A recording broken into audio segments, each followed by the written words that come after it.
नमस्कार दोस्तों, जनता की आवाज़ में आप सभी का स्वागत है। मैं कन्हैया शर्मा। जैसे कि साधु संतों की सीरीज़ में मैं आप सभी को साधु संतों को त्याग और तपस्या से रूबरू करवा रहा हूँ। आप सभी हमारी सीरीज़ को बहुत पसंद करें, इसलिए आप सभी का धन्यवाद।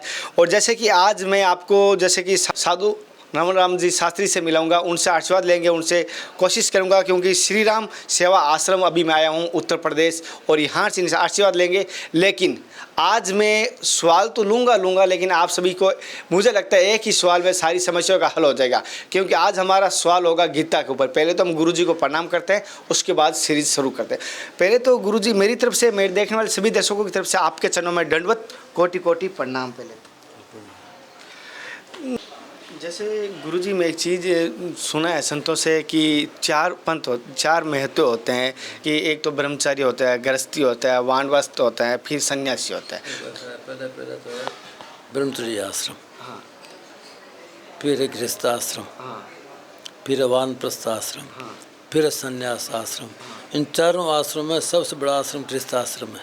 गृहस्थ आश्रम में क्योंकि गृहस्थ आश्रम से सबका पालन होता है और गृहस्थ आश्रम से सब चलते हैं। गृहस्थ आश्रम में यदि संतान पैदा नहीं होगी तो ब्रह्मचर्य आश्रम बनेंगे कैसे? बालक पैदा हो तो ब्रह्मचारी होगा, तो ये पढ़ेगा।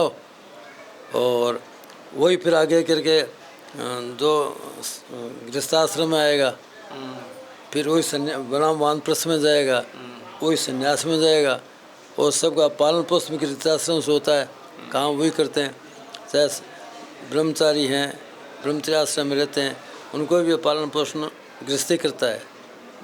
जो भी समाज के लोग हैं, माता पिता भाई जो भी इसके कुटुंब लोग हैं, चाहे भिक्षाला के लाओ, चाहे स्कूल बच्चों डोनेशन में पैसा दे के पढ़ाओ, कैसे पढ़ाओ, तो काम तो सेवा गवर्नमेंट या समाज करता है। ब्रह्मचारी जो है तो वो पैसा तो समाज अपना कर्तव्य पालन करता है, तो समाज कर्तव्य पालन करने से ही उनका पालन पोषण होता है। ब्रह्मचारियों का वानप्रस्थी हैं, उनका भी पालन पोषण गृहस्थ आश्रम करता है। और संन्यास का भी ये गृहस्थ आश्रम होता है। तो गृहस्थ आश्रम धन्य गृहस्थ आश्रम है, सबसे श्रेष्ठ गृहस्थ आश्रम है। और गृहस्थ आश्रम में कल्याण सब जल्दी होता है।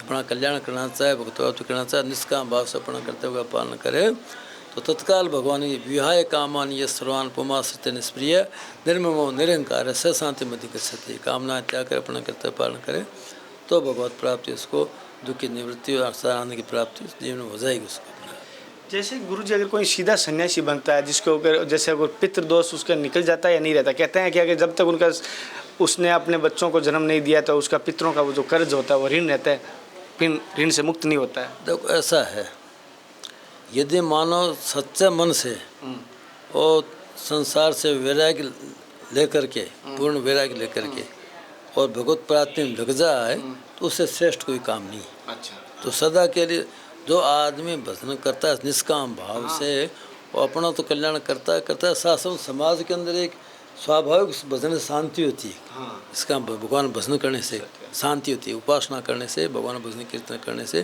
क्योंकि भगवान नाम है ये सात्विक अनुष्ठान है, सतोगुण से बढ़ता है। इससे जितना सतोगुण बढ़ेगा ना, जितना शांति स्वभाव होगी। रजोगुण होगा आदि ऐसे खाना पीना ज़्यादा करोगे तो रजोगुण बढ़ेगा, तो अशांति उससे होगी। तमोगुण और ज़्यादा भयंकर है, जो कि बिना मतलब लोगों में हत्या आदि करते हैं, आतंकवाद फैलाते हैं, उससे और ज़्यादा नुकसान है। इसलिए सतोगुण के जो जितने साधन हैं, पढ़े करते हैं, पूरे माँ बाप की सेवा करना, समाज की सेवा करना, भगवान भजन करना, इससे स्वाभाविक समाज शांति स्वाभाविक शांति होती है। जो अपने कर्तव्य का पालन करता है और भगवान भजन करता है, भगवान ध्यान करता है, उसके द्वारा स्वाभाविक एक शांति प्रमाण फैलते हैं। जिस प्रकार से बर्फ़ से स्वाभाविक ठंड फैलती है, इतने स्वाभाविक सुगंधी फैलती है और दुर्गंध से दुर्गंधी फैलती है। इसी प्रकार से जो निष्काम भाव से अपने कर्तव्य पालन करता है, भजन करता है भगवान का, उसे स्वाभाविक शांति मिलती है, समाज का हित होता है उसे। जैसे कि गुरुजी अभी आपने बताया, जैसे कि अपने गृहस्थ आश्रम सबसे बड़ा आश्रम होता है, और कुछ भाइयों का अगर कहना है कि अगर गृहस्थ आश्रम में जो पूर्ति करते हैं, तो अगर कोई पैसा गलत रास्ते से आ रहा है या दूसरी बुरा काम करने से आ रहा है, तो क्या उस गृहस्थ आश्रम में उसको पाप के भागीदार बनेगा वो? तो ऐसा है कि गृहस्थ आश्रम आदमी पाप करता है क्यों, इसे विचार करो। आदमी को बिल्कुल ही पाप करने की जरूरत नहीं है। मनुष्य को अपना कर्तव्य कर्म करे और प्रभु का विश्वास रखे हो। तो जिसने सृष्टि पैदा की है वो सबका पालन पोषण कर रहा है। जितनी पूरे विश्व के अंदर जितने जीव जंतु हैं, संसार में जितने जीव जंतु हैं, उनके सब पालन पोषण विष्णु और भगवान तो कर रहे हैं। कौन करता है उनका? क्या उनके कोई दुकान है? क्या उनके कोई फैक्ट्री है? क्या उनके कोई बैंक जमा पैसा बैलेंस जमा कोई है, या कोई उनकी पेंशन आती है? क्या है? तो पालन भगवान करते हैं। तो पालन करना तो भगवान का काम, लेकिन मानव शरीर हमारे को दिया तो पुरुषार्थ करना हमारा कर्तव्य है। पुरुषार्थ करें हम, अच्छा जो भी अपना कर, जो हम जानते, जो भी, चाहे नौकरी करो, चाहे खेती करो, आप चाहे कोई भी काम करो, तो अपना कर्तव्य का पालन करो, तो भगवान सब आपका काम करेंगे और कोई कमी नहीं रहेगी। आपको जो मिलने वाला मिलेगा। अच्छा, क्या पाप करके गलत काम में ज़्यादा पैसा मिल जाएगा आपको? है? कैसे नहीं मिलेगा, बिल्कुल भी। और किसी दुख पर हक से दुख दे के आपने लिया है तो उसका परिणाम उल्टा आएगा, आपको दुख भोगना पड़ेगा। और वो अन्यायपूर्वक धन आया है, वो पूरे पैसे लेकर निकल जाएगा। आप कैसे जाओ, चाहे वकीलों से जाओ, चाहे एक्सीडेंट से जाओ, चाहे बीमारी से जाओ, कैसे जाओ, पैसा पूरा निकल जाए, पैसा नहीं रहेगा, दुख और देकर जाएगा आपको। इसलिए अन्यायपूर्वक कमाया हुआ है, उससे पैसा शांति नहीं होती उससे कभी, न समाज में विकास नहीं होता। पैसा घर में समाज में ठहरता नहीं हो, शांति कहाँ से होगी उससे? ईमानदारी पे कमाओगे, उस कमाए सत्यतापूर्वक परिश्रमपूर्वक जो कमाया हो पैसा घर में बरकत करेगा, शांति देगा, आपके भीतर सत्वगुण रहेगा। स्वाभाविक सेवा अपने करते हुए पालन मन में भाव है, क्यों आपने ईमानदारी से काम किया है। और वो पैसा देखो दान देखो तो वो दान भी ज़्यादा सफल होगा, ज़्यादा लाभ, ज़्यादा पुण्य होगा उसका। तो सत्यतापूर्वक ईमानदारी परिश्रम जो पैसा कमाया जाता है, वही आदमी का पर उसको शांति देने वाला है। और निर्वाह आदि करने के अंदर भी उसका स्वास्थ्य ठीक रहता है उसका, क्योंकि अन्यायपूर्वक धन खाने से कई तरह बीमारी हो जाते हैं आदमी के, और मनोवृत्ति अच्छी नहीं रहती उसकी। ये सत्यतापूर्वक कमा करके परिश्रमपूर्वक उसी के अपना जीवन निर्वाह करना चाहिए आदमी को। गुरुजी, मैं ये जानना चाहता हूँ कि गीता का जीवन में कितना महत्व है और गीता जिंदगी में कितना आवश्यक है गीता का? क्या गीता से जिंदगी में जो समस्या है उनका हल हो सकती है? नारायण नारायण नारायण, राम राम राम राम। देखो, गीता ग्रंथ है, ये महाभारत का एक अंश है ये। और महाभारत कुरुक्षेत्र के अंदर युद्ध भूमि, जहाँ पर कौरव पांडवों का युद्ध हुआ, और उस समय भगवान कृष्ण ने अर्जुन को गीता कही। किस परिस्थिति में कही, वो एक विचारने की बात है। जब दोनों सेनाएं आमने सामने खड़ी हो गई और युद्ध का शंखनाद होने वाला ही था, तो अर्जुन ने कहा कि मेरा रथ है, दोनों सेनाओं बीच में खड़ा करो, मध्य। तो भगवान ने ला करके दोनों सेनाओं बीच में रथ खड़ा कर दिया। तो अर्जुन जो खड़े होकर देखने लगे, युद्ध के अंदर युद्ध होगा, और युद्ध के अंदर हमारे कुटुंबीजन, हमारे गुरुजन, हमारे मित्र, सभी लोग मारे जाएंगे। जब सभी मर जाएंगे तो फिर बाद में राज्य भी हमारो मिलेगा, तो राज्य के हम क्या करेंगे? और इतने नरसंहार होगा, हत्याएं होंगी, जिसमें हमारे पारिवारिक कुटुंबीजन हैं, गुरुजन हैं, मित्र वर्ग है, और भी अन्य लोग भी हैं। इन सबको मारने का पाप बड़ा भारी पाप लगेगा। एक मानव की हत्या का बड़ा भारी पाप है। और ये सारे मर जाते हैं तो फिर राज्य का भी मैं लेके करूँगा क्या? किस लिए करूँ? जिनके लिए हम करते हैं वो तो रहेंगे नहीं। इसलिए परिवार को देखो, 100 को आपसे कहा कि मैं तो युद्ध नहीं करता, ये सोच करके और पीछे बैठ गया। तो भगवान ने अर्जुन को कहा, कहते अर्जुन तुम क्षत्रिय हो, और क्षत्रिय के सामने युद्ध करना उसका कर्तव्य है। जब आदत आई, अन्याय करते हैं, और जो व्यक्ति धर्म पर चलने वाले सज्जन व्यक्ति, साधु पुरुष हैं, उनको कष्ट देते हैं, और नीति का पालन नहीं करते, अनिति सभी को दुख देते हैं। तो ये दुर्योधन है, ये आतताई है बोला कि इसने तुम लोगों को नष्ट करने के लिए कौन सा काम नहीं किया। इसने तुम्हारे को जहर इसने दिया, लाख साकरी में इसने जलाया, विष इसने दिया, कौन कौन से इसने चालाक इस जुए में आपको हरा दिया, राज्य से पूरा छीन लिया आपका, द्रौपदी को उसने नग्न करना चाहा। तो इसने कौन सा पाप नहीं किया। चालाकी से किसी के संपत्ति का अपहरण करने ला ये अपराध है, और किसी को ख़त्म ही कर देना, जीवन ही ख़त्म कर देना, वो भी अपराध है निर्दोष आदमी का। तो पांडवों को लाख सक्रिय में जलाया, सब लोग जानते ही हैं। विष दिया गया उनको, 14 वर्ष का वनवास दे दिया उनको चालाकी से।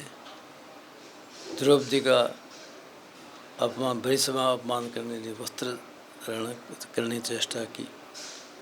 तो इस प्रकार से जो नहीं करने चाहिए वो काम दुर्योधन ने किए। युद्ध शुरू होने से पहले ही भगवान शांति दूत बन करके दुर्योधन को समझाने गए कि भैया तुम युद्ध मत करो, और उनका हक जो है पांडव उनको दे दो, उस शांति से तुम लोग रहो, उनको शांति से रहने दो, अपना हक ले लो। तो दुर्योधन ने कहा कि मैं तो, आप तो 5 गांव देने की बात करते हैं, मैं तो क्या नाम, एक सुई की नोक टिके तुम्हें भूमि बिना युद्ध के नहीं दूंगा बोला। तो इस प्रकार से अर्जुन से भगवान ने कहा कि तुम्हारे सामने जो युद्ध है अपना आप स्वाभाविक आ गया है, तुम चाहते नहीं हो। तो जिस क्षत्रिय सामने स्वाभाविक युद्ध आ जाए तो करना अनिवार्य हो जाए, उसका धर्म होता है बोला कि अगर तुम कि मैं युद्ध नहीं करूँगा, मुझे पाप लग गया, तुम युद्ध नहीं करोगे तो तुम्हारा अपयश होगा। अपयश, लोग कहेंगे कि अर्जुन कायर था तो युद्ध में से पीठ दिखा के भग गया बोला कि, और क्षत्रिय के लिए अपमान सबसे बड़ी अपकीर्ति है। तुम उसको सहन नहीं कर पाओगे और तुम वापस फिर युद्ध में आओगे। इसलिए युद्ध करना तुम्हारा धर्म है, इसलिए तुम युद्ध करो, लेकिन करो इसको किस ढंग से कि सुख दुखे समय कृत्वा लाभा लाभो जय जयो तो युद्धाय युद्ध से नैव पाप वापसी। लाभ और हानि और जीत और हार इसको समझ करके, अर्थात मेरी जीत होनी चाहिए, ये फल की इच्छा मत रखो बोला। भगवान ने बताया कि मनुष्य को अपना कर्तव्य कर्म कैसे करना चाहिए, भगवान ने शुरू यहीं से किया। तो युद्ध करो, कर्तव्य कर्म समझते, ये नहीं कि साहब मेरी विजय हो जाए कि मुझे राज्य मुझे मिल जाएगा, इस हिसाब से नहीं। युद्ध करना मेरा क्षत्रिय, मेरा धर्म है, कर्तव्य मेरे सामने आ गया है और दुर्योधन मानता नहीं है, तो युद्ध करना अपरिहार्य हो गया है, इसलिए युद्ध मुझे करना है, तो अपना मेरा कर्तव्य कर्म है। तो ये समझ कर तुम क्या नाम रे युद्ध करो बोला। और युद्ध के अंदर हार जीत, मान अपमान जो होगा उसको उसमें सम रहो। क्यों कि ये संसार नाशवान है, परिवर्तनशील है, सदा रहने वाला नहीं है। भगवान ने शुरू में उपदेश दिया, ज्ञान दिया, ना सतो विद्यते भाव ना भाव विद्यते सतः उभयोरभि दृष्टोन्तस्तन्योस्ततो दर्शी भी। सत्य है परमात्मा, कभी उसका नाश नहीं होता, और असत्य है कभी रहता नहीं। तो भगवान ने कहा कि देखो ये शरीर तो तुम्हारे हमारे सब पैदा हुए नष्ट होने वाले नष्ट होंगे ही। और ये भी कहा भगवान ने तो अर्जुन से कि तुम तो ये निमित्त मात्र बन जा, और ये तो अपने पाप से अपना आप ही मरे हुए हैं। बोला कि निमित्त मात्र भव सब साचे, कह रहे का मरण ये मैं आता सो जहिम्या प्रतिष्ठा, कि ये सब मेरे द्वारा आते हुए मारे हुए हैं। बोले कि मतलब क्या, भगवान का कहना भाव है कि अपने पाप कर्म से खत्म हो चुके हैं, केवल दिखते हैं नहीं, इनका अस्तित्व खत्म हो चुका। बोला तो निमित्त मात्र बनना, निमित्त मात्र भव सब साचे, तो उनके निमित्त मात्र बनना है। तो सुख दुखे समय कृत्वा लाभ लाभो जय जयो तो युद्धाई जिससे नैव पाप माप से, तो कि पाप नहीं लगे बिल्कुल भी। तो अपना कर्तव्य समझते हुए जय पराजय लाभ हानि को समझते हुए अपना कर्तव्य युद्ध करते बोला। जिस प्रकार से भगवान ने अर्जुन को युद्ध के लिए प्रेरित किया, युद्ध करने के लिए, और अर्जुन ने भी सारी बात करके अंत में यही कहा, नष्टो मस्त्वा तत्प्रसाद मैच्युत स्थितोस्मि का संदेह को करिष्ये उत्तरम तब सर्वधर्मान परित्यज्य, भगवान का सर्वधर्मान परित्यज्य मामेकं शरणं व्रज अहम तासुर पापे मोक्षयिष्यामि मा शुचः। वो अर्जुन ने कहा कि महाराज मैं तो मेरा मोह नष्ट हो गया है, वह मेरा कर्तव्य है, फिर मैं युद्ध करूँगा, आपकी आज्ञा पालना करूँगा। भगवान ने कहा तो सबका साया छोड़ तो मेरे शरण में आ जा, सब तेरे पाप को क्षम्य कर नष्ट कर, पापों नष्ट कर दूंगा। तो इस प्रकार से जब अर्जुन, वैसे भी गीता का जो प्रारंभ है वो भी शरणागति के भाव शुरू होता है। कार्पण्य दोषोपहत स्वभाव है कि ये प्रभु में क्यों करते, मूड में क्या करूँ क्या नहीं करूँ, कुछ समझ नहीं पा रहा हूँ मैं। अर्जुन भगवान से कहते हैं मैं आपकी शरणागत हूँ, मुझे क्या ना कुछ रास्ता बताइए, आप युद्ध करूँ कि नहीं करूँ, मुझे मोह रहा परिवार देख करके। तब भगवान युद्ध करने का भगवान आदेश दिया, पूरा समझाया, फिर अर्जुन ने युद्ध किया। भगवान गीता के अंदर खास बात ये दिखाते हैं कि मानव मात्र चाहे किसी धर्म का हो, वो अपना सदा के लिए दुख की निवृत्ति करके वो परम आनंद की प्राप्ति कर सकता हो, चाहे कहीं भी काम करे, चाहे राजा हो, चाहे सैनिक हो, चाहे अध्यापक हो, चाहे क्या नाम अपने कोई इंजीनियर हो, डॉक्टर हो, व्यापारी हो, नेता हो, किसान हो, कोई भी हो, संत लोग हों, स्त्री माताएं बहन हो, कोई भी हो, जो जहाँ है जिस काम भाव से अपने कर्तव्य का पालन करे। और गीता तो सन्यासी, उसी के सन्यासी परिभाषा, उसी को सन्यासी कहती है तो निष्काम भाव से अपने कर्तव्य का पालन करता है। कर्तव्य छोड़ के निठला बैठ जाए, उसको गीता बिल्कुल आदमी से नहीं मानती तो वो कुछ कर नहीं सकता। बोला कि वो अक्रमण आदमी जो संसार में कुछ नहीं करता, अपना कल्याण भी नहीं कर सकता। गीता ये कहती है अनाश्रित कलम फलम कार्यम कर्म करोति ये स सन्यासी से योगी च न निर्णय चाक्रिय।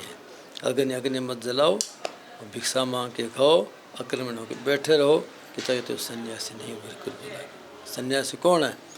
अनाश्रित कर्म फलम कार्यम कर्म कर, जो फले से छोड़े से अपना कर्तव्य कर्म पालन करता वो सन्यासी गीता के हिसाब से।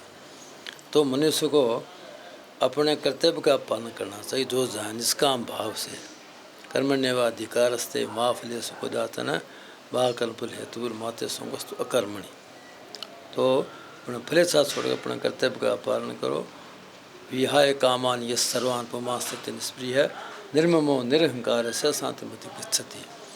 मनुष्य को अपने कर्तव्य का पालन करना चाहिए, काम करना चाहिए, जो जहाँ जिस क्षेत्र में वहीं पर, और कामना का त्याग कर देना चाहिए कि मुझे इस कर्म के प्रतिफल में राज्य मिलेगा, पैसा मिलेगा, वाह मिलेगी, क्या माता पिता को संपत्ति नहीं, ये बिल्कुल नहीं देखना चाहिए।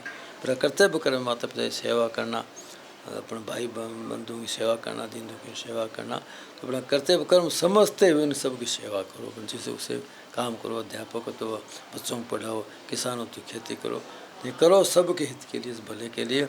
अपने फल सा मत रखो। हाँ, पुरुषार्थ करने के बाद में जो आपको मिले, तो तनख्वाह मिले आपको, चाहे खेत में जो पैदा हो, चाहे व्यापार से लाभ हो, वो भगवान प्रसाद समझ के सबकी सेवा में काम देना चाहिए।